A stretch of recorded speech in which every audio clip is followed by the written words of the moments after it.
It's gonna be the pre-stream I thing, think and that's like a pre-stream slideshow to let everybody know who's watching live that yes, we're doing things, and yes, by the way, we are live right now. Um, and then if anybody else joins us, then things will happen. If not, we're just gonna go ahead. that's a good idea. And so we'll just wait about 30 seconds, maybe.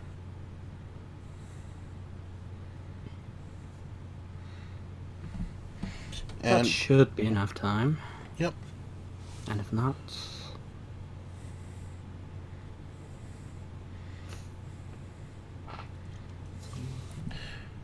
What that should be enough time to do is figure out where the video went and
okay. I think we should be more or less ready to start, right? Ready when you are. Great. Because I found myself thinking about forests recently. They can be almost magical places, can't they? If you've been to one and just spent some time wandering around between the tree trunks, I'm sure you've felt some of that magic firsthand before. Now, mind you, what sort of magic a forest has in store for you can depend on so many different things. The same group of trees can look different in the warm golden glow of the morning sun compared to the cold, pale light of the moon. Just try reaching out to the bark of a tree and running your fingers over it. What feels sturdy, patient, and reliable in the light appears rough and hard in the shadow. It's the most mysterious thing, how our senses can be influenced by such simple outside factors. Then again, all those things considered, some forests still simply have a certain air about them. And while various situations can put new spins on that, at its core, such a forest would feel the same. There are young forests with lots of fresh green buds, and even the trees there seem cheerful and happy and full of life and vigor. There are small forests, almost like a closed circle of swan friends, that are more than content keeping to themselves.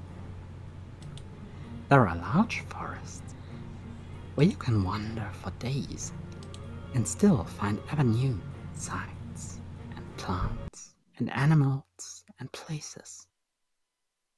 There are even loud forests, so full of things that at every corner you find another bird chirping, another leaf rustling, another twig cracking under the weight of feet.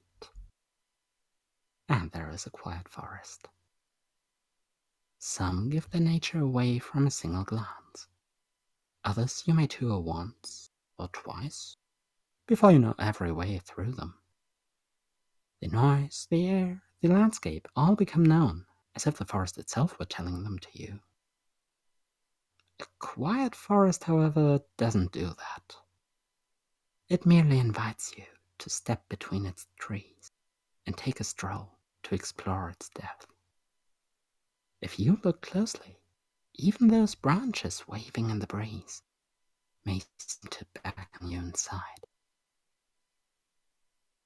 Now, if this were a loud forest, surely you would hear some of the leaves as they shiver and applaud its elegance.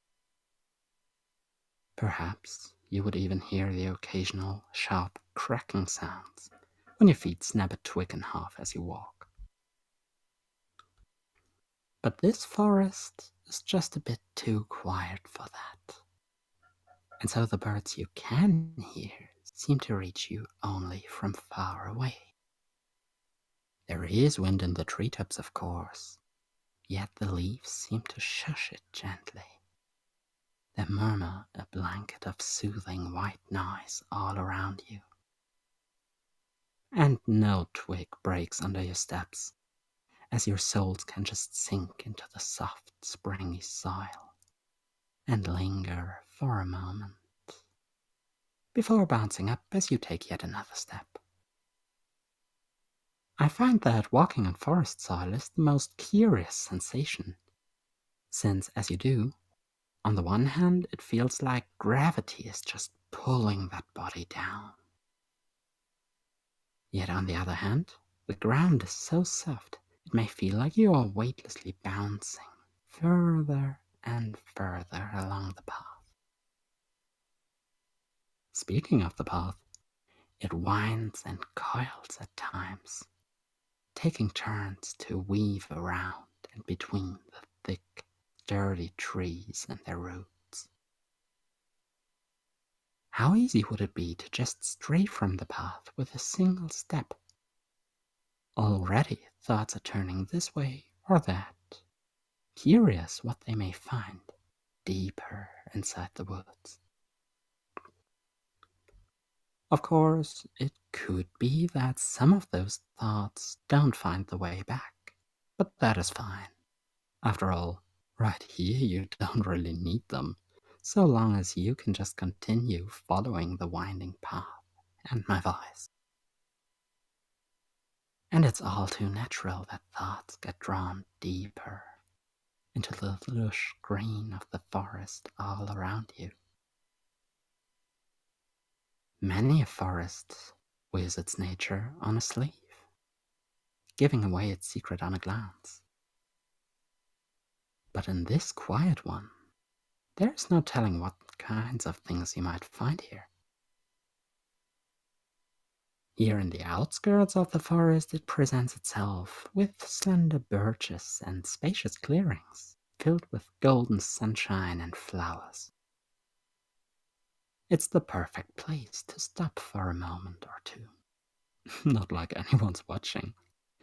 In fact, the clearing seems like it was made just to hide you from the world for a bit.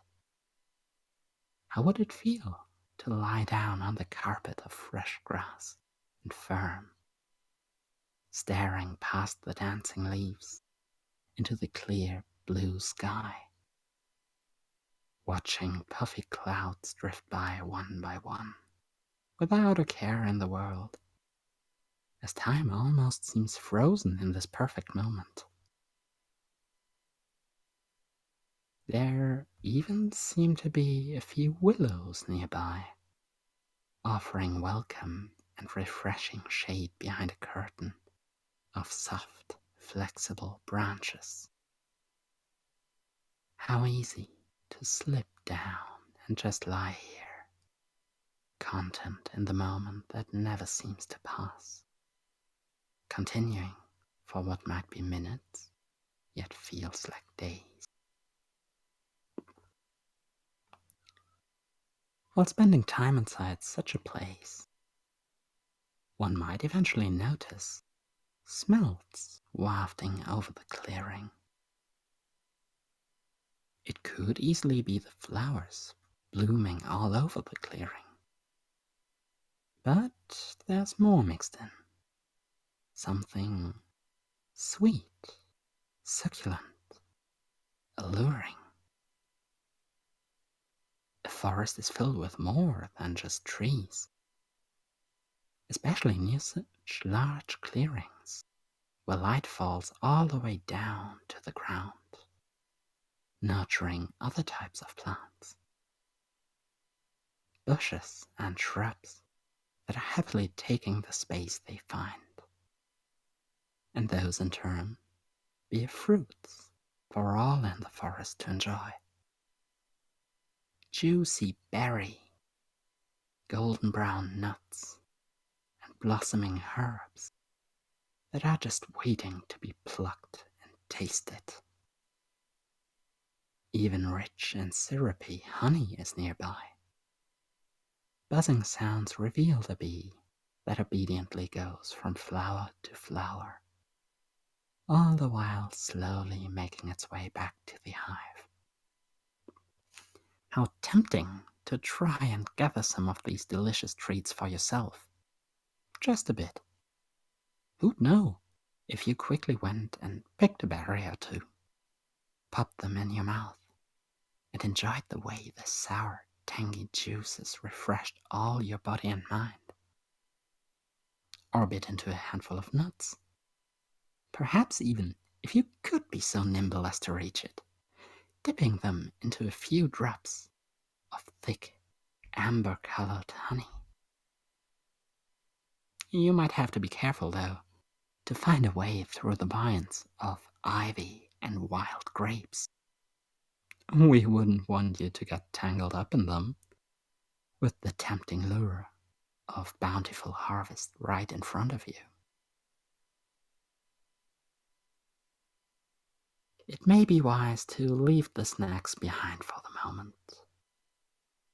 You could always simply come back by following the smell. And who can really say what effect consuming some of this forest's fruits would have?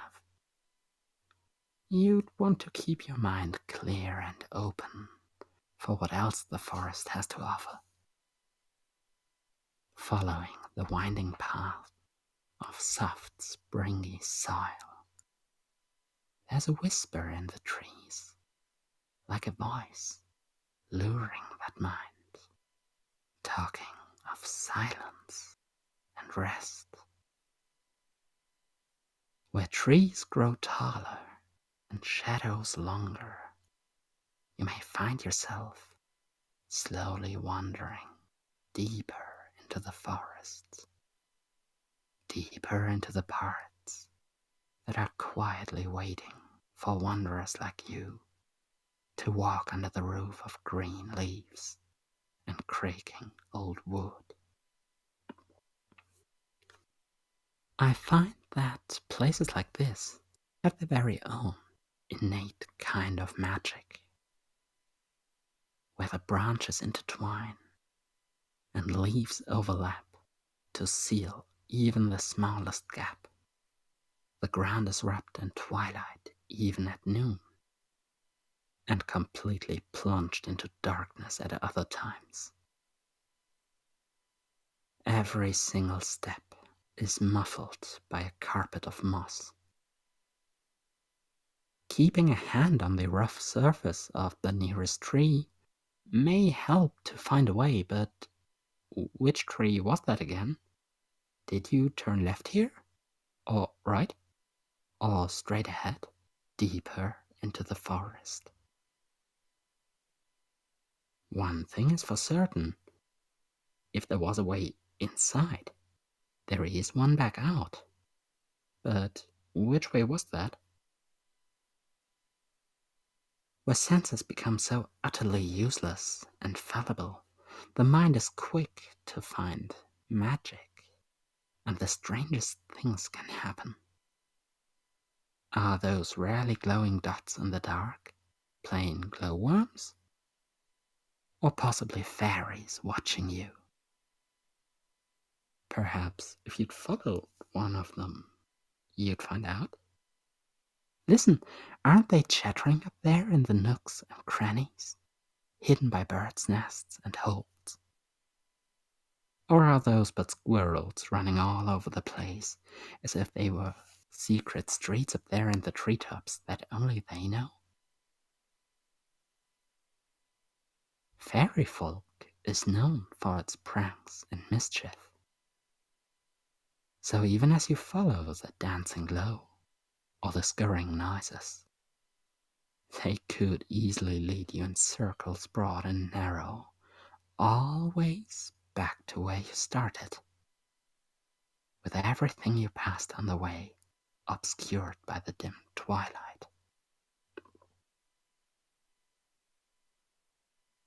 There could be things lurking in the dark, and you would never know until they decide to take you. But of course there's none. You would have noticed that, wouldn't you? So just bravely keep your hand on the tree. They'll guide the way. No need to listen to the far-off horns blowing. Here it was just the old bidding you welcome. No need to worry over the sounds of hooves hammering on the soil. It's just a stag leading the way for its herd. What else would it be, here in the twilight of the quiet forest? Just stay where the words guide you, and you'll be fine. No matter what may be slithering or staring through the thicket as soon as you turn your head. Since places like this have their very own charm to it. Kind of magic that keeps you safe as long as you just follow and don't think too much, while that mind so naturally trails along the ever-winding path. Oh, would you look at that? There's a glimmer of light right up ahead. Almost as if the trees themselves had chosen to direct your wandering thoughts exactly to where they ought to be right now. Back to the brighter outskirts of the forest. And the silvery moonlight casting a spell on every leaf. Just a few more paces. A few last words as you walk back the way you came. Or is this a different one? The forest is large, after all, and no two parts are quite the same. Makes you think, doesn't it? I wonder what you will find the next time my words lure you into the forest. But for now, it's fine to notice your surroundings more and more, awareness of where you are, remembering as much or as little as you'd like to leave in the thicket, while thoughts return, one by one, and bring you back up and awake.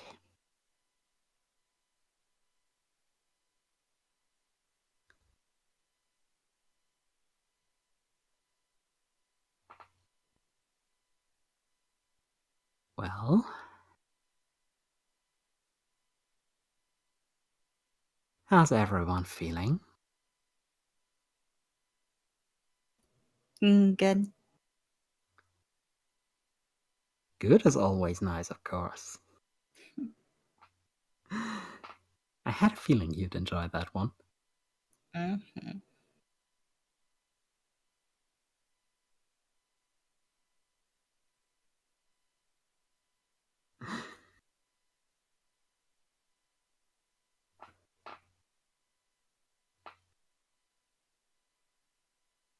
Oh, thank you, Jen.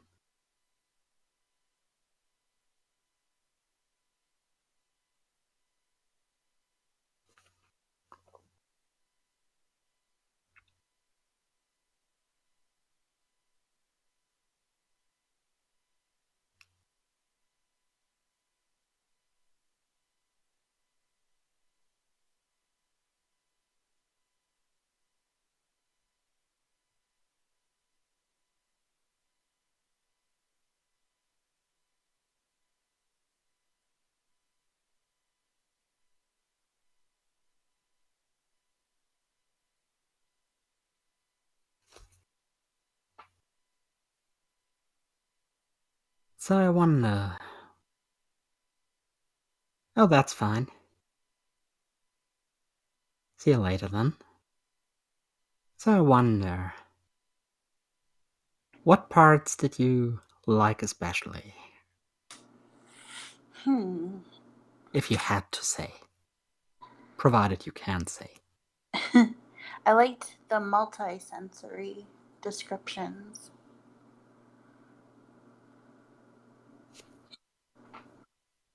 The smell part's really nice.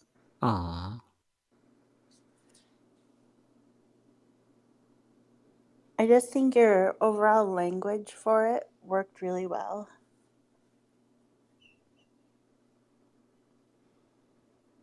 Being pulled down by gravity, huh? Now that's an interesting. Hmm.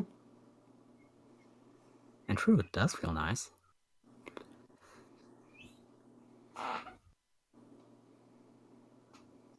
I did try to find the best way of describing all the various things that you can meet inside a forest. I like imagining like the fairy part.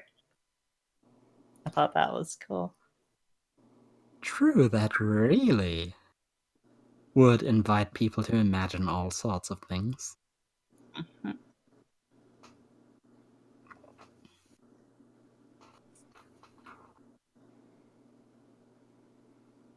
Not to mention that fairies can pull all sorts of pranks and little tricks on people.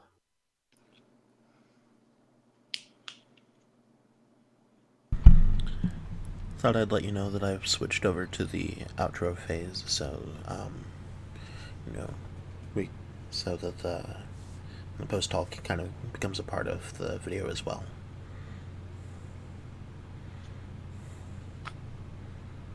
That's probably a good idea. Yeah, the idea more or less is just that that way people get a chance to wake up before autoplay gets them into something else. That's a good idea. The autoplay going into something else is the worst. Absolutely. It's like always the loudest, annoyingest ad ever. Yeah. Should That's one have way to yodeling describe it. playing after. So you know how like it's a law actually that on TV ads can't be any louder than the media than the shows that they're going with. We need a similar thing for the internet. I didn't know that. Yeah, that was the thing that happened in the 50s when some congressmen got really annoyed because of the really loud ads. Hmm. Yeah, YouTube needs something like that as well. Mm-hmm. Definitely sounds like a good idea. Quiet, did you have this one scripted, or is it, or did you just kind of have like the outline for it? I did have this one scripted, actually. Mm. I'd love to claim that I just came up with all of that on the spot. But no, I actually noted the idea quite a while back and just kept developing that more and more. Yeah, because the language was like pretty precise.